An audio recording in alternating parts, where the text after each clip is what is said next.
తెలంగాణ ఆంధ్రప్రదేశ్ రాష్ట్రాలు రెండు రాష్ట్రాలుగా విడిపోయాం.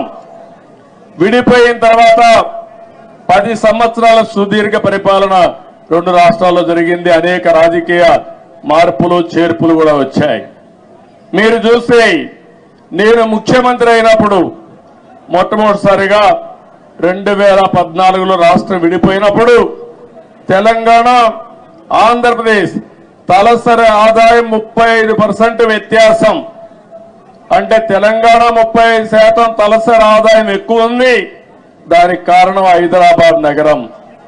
అయితే నేను బాగా కష్టపడి 2019 నుంచి 24 వరకు కష్టపడితే 14 నుంచి 19 వరకు కష్టపడితే ఆ వ్యత్యాసాన్ని 27.5%కి తగ్గించాను.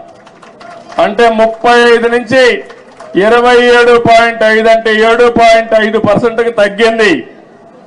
మళ్ళా ఒక ప్రభుత్వం వచ్చింది, విధ్వంస ప్రభుత్వం వచ్చింది. 5 ఏళ్లు ఇష్టానుసారంగా చేశారు. ఈ రోజు ఎంతవరకు పోయిందంటే 44% పెరిగిపోయింది. అంటే మీరందరూ గుర్తుపెట్టుకోవాలి, కుండ వాళ్ళందరూ కూడా, విభజన వల్ల జరిగిన నష్టం కంటే పాలన వల్ల 5 సంవత్సరాల నష్టం జరిగే పరిస్థితి వచ్చింది.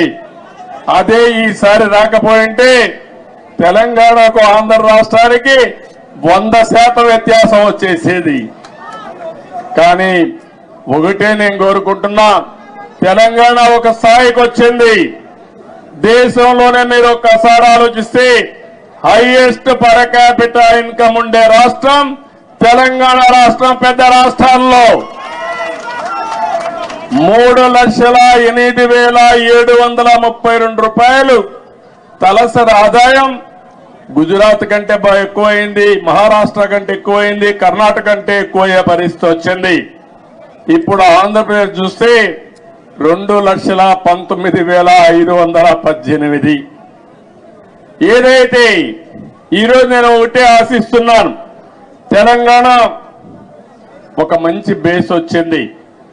దీన్ని నెక్స్ట్ లెవెల్కు తీసుకుపోవడానికి ఇక్కడ పాలకులకు అవకాశం ఉంది. ఆంధ్రప్రదేశ్ ఇబ్బందుల్లో ఉంది. కానీ నేను ఒకటే చెప్పాను, ఇబ్బందులు అధిగమించి మళ్లీ ఆంధ్రప్రదేశ్ ను కూడా గట్టెక్కించే బాధ్యత, అభివృద్ధి చేసే బాధ్యత నేను తీసుకుంటానని చెప్పి కూడా నేను మీకు తెలియజేస్తున్నాను.